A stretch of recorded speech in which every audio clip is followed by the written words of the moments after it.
Hello guys, ഇന്ന് ഞായറാഴ്ചയായിട്ട് എന്താ പരിപാടി? ഞാനിന്ന് ഇവിടെ മലയാളം കുർബാനയ്ക്ക് പോകാമെന്ന് വെച്ച് ഇങ്ങനെ ഒരുങ്ങിയിരിക്കുകയാണ് കേട്ടോ. അപ്പോൾ എൻ്റെ വീട്ടിൽ നിന്ന് 1 മണിക്കൂറോളം ട്രാവലുണ്ട്. അപ്പോൾ ഒരു ട്രെയിനും ഒരു ബസ്സും എടുക്കണം. അപ്പോൾ ഞാൻ എൻ്റെ വീട്ടിൽ നിന്ന് ഇറങ്ങി അപ്പോൾ റെയിൽവേ സ്റ്റേഷനിൽ നടന്നുകൊണ്ടിരിക്കുകയാണ്. അപ്പോൾ ആ പോകുന്ന വഴിയിൽ കാണുന്ന ഒരു കാഴ്ച കേട്ടോ നിങ്ങളിപ്പോൾ കണ്ടുകൊണ്ടിരിക്കുന്നത്. അപ്പോൾ ഞാൻ നോക്കിയപ്പോൾ മഞ്ഞ് ഇങ്ങനെ കട്ട പിടിച്ച് കിടപ്പുണ്ട്. കഴിഞ്ഞ ദിവസം പെയ്ത മഞ്ഞാണ് കേട്ടോ, പുതിയ മഞ്ഞല്ല. അപ്പോൾ അതിങ്ങനെ വെള്ള പഞ്ഞിക്കെട്ട് പോലെ ഇങ്ങനെ കട്ട പിടിച്ചിരിക്കുവാണ്. അപ്പം നല്ല രസമുണ്ട് കാണാനായിട്ട്, ഇങ്ങനെ പുല്ലിൻ്റെ മേലിൽ ഇങ്ങനെ മഞ്ഞ് കിടക്കുന്ന കാണാനായിട്ട്.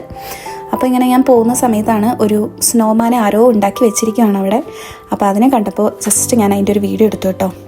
അപ്പോൾ നല്ല ഭംഗിയുണ്ട് കാണാനായിട്ട്.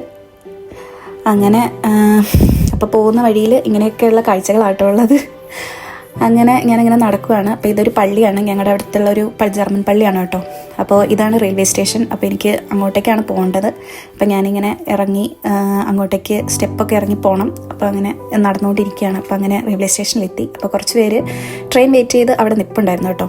അപ്പോൾ അധികം തിരക്കൊന്നും ഇല്ലാന്ന് തോന്നുന്നു. അപ്പോൾ അങ്ങനെ ഞാൻ നോക്കിയപ്പോൾ ഒരു 5 മിനിറ്റ് വെയിറ്റ് ചെയ്യാനുണ്ട് ട്രെയിന്. അപ്പോൾ ഞാൻ അവിടുത്തെ ഒരു പരിസരമൊക്കെ ഇങ്ങനെ വീഡിയോ എടുത്തു. അങ്ങനെ അവിടെയും മഞ്ഞ് കിടപ്പുണ്ട്. മഞ്ഞ് മെൽറ്റായിട്ടില്ല, കഴിഞ്ഞ ദിവസം പെയ്ത മഞ്ഞ് തന്നെയാണ്. അങ്ങനെ നല്ല ഭംഗിയുണ്ട് കേട്ടോ ഇങ്ങനെ കാണാനായിട്ട്. മഞ്ഞും പുല്ലും ഒക്കെ കൂടി ഇങ്ങനെ കാണുന്നത് ഒരു നല്ല കാഴ്ചയാണ്. അങ്ങനെ കുറച്ച് നേരം കാത്തു നിന്ന് കഴിഞ്ഞപ്പോൾ നമ്മുടെ ട്രെയിൻ എത്തി. അപ്പോൾ ട്രെയിൻ ഇങ്ങനെ വന്നു തുടങ്ങി. അപ്പോൾ ആൾക്കാർ അധികം തിരക്കില്ലാത്തതുകൊണ്ട് നമുക്ക് വലിയ പ്രോബ്ലം ഇല്ല ട്രെയിനിൽ കയറാനൊന്നും. അങ്ങനെ ട്രെയിൻ അടുത്തെത്തിയപ്പം ഒരു ചേട്ടനുണ്ടായിരുന്നു. അപ്പോൾ നമ്മൾ ആ ഡോറ് ടച്ച് ചെയ്യുമ്പോഴാണ് ഡോറ് തുറന്നു വരുന്നത്. അങ്ങനെ ആൾ ടച്ച് ചെയ്തപ്പോൾ ഡോറ് തുറന്നു വന്നു, ഞാൻ ഉള്ളിൽ കയറി. അങ്ങനെ ആൾക്കാരൊന്നും അധികം ഇല്ലാത്തതുകൊണ്ട് പെട്ടെന്ന് തന്നെ സീറ്റൊക്കെ കിട്ടി. അധികം ആൾക്കാരില്ലായിരുന്നു. അങ്ങനെ ഞാൻ വിശാലമായിട്ട് ഇരുന്ന് പോവാണ് കേട്ടോ. അപ്പോൾ ഞാൻ അതിൻ്റെ ഒരു വീഡിയോ എടുത്തു. അപ്പോൾ നെക്സ്റ്റ് ഒരു സ്റ്റോപ്പ് എത്തിയപ്പം ട്രെയിൻ നിർത്തിയപ്പം ഞാൻ ജസ്റ്റ് ഉൾഭാഗമൊക്കെ ഇങ്ങനെ എടുക്കുകയാണ്. ഇതാണ് ഇവിടുത്തെ എസ്-ബാൻ, നമ്മൾ നാട്ടിലെ ട്രെയിൻ പോലെ തന്നെ. അങ്ങനെ ഞാൻ ട്രെയിനും ബസ്സൊക്കെ ഇറങ്ങി പള്ളിയിലെത്തി. അപ്പോൾ പള്ളിയിലെത്തിയപ്പോൾ ഇതൊരു പ്രസംഗത്തിൻ്റെ സമയമാണ് കേട്ടോ. അപ്പോൾ അച്ഛനിങ്ങനെ പ്രസംഗിക്കുമായിരുന്നു. അപ്പം ഞാൻ നോക്കിയപ്പോൾ ഒരുപാട് ആൾക്കാരുണ്ട് പള്ളിയിൽ. അങ്ങനെ ഇതാണ് നമ്മുടെ പള്ളി. വലിയൊരു പള്ളിയാണ് കേട്ടോ. അങ്ങനെ ഇത് നമ്മുടെ അച്ഛനാണ് ഇവിടുത്തെ.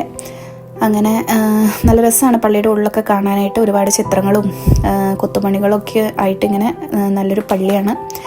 അങ്ങനെ ഞാൻ ജസ്റ്റ് അതിൻ്റെ ഒരു വീഡിയോ എടുത്തു. അത് കഴിഞ്ഞ് കുർബാനയൊക്കെ കഴിഞ്ഞ് കഴിഞ്ഞപ്പം എൻ്റെ ഒരു ഫ്രണ്ടിൻ്റെ കുട്ടിയാണിത്. അപ്പോൾ അവനെ കുറച്ച് നേരം ഞാൻ ഇങ്ങനെ കളിപ്പിച്ചുകൊണ്ടിരുന്നു. അപ്പോൾ അവനിങ്ങനെ ഉറങ്ങി എണീറ്റ ഒരു ഇതിലായിരുന്നു, അതുകൊണ്ട് ചിരിക്കുന്നൊന്നും ഇല്ലായിരുന്നു. അങ്ങനെ ഞാനൊരു മാതാവിൻ്റെ ചിത്രം കണ്ടു. അപ്പോൾ അത് ഇങ്ങനെ കണ്ടു. അത് കഴിയുമ്പോൾ ഞാൻ തിരിച്ചു പോകുന്നു കേട്ടോ.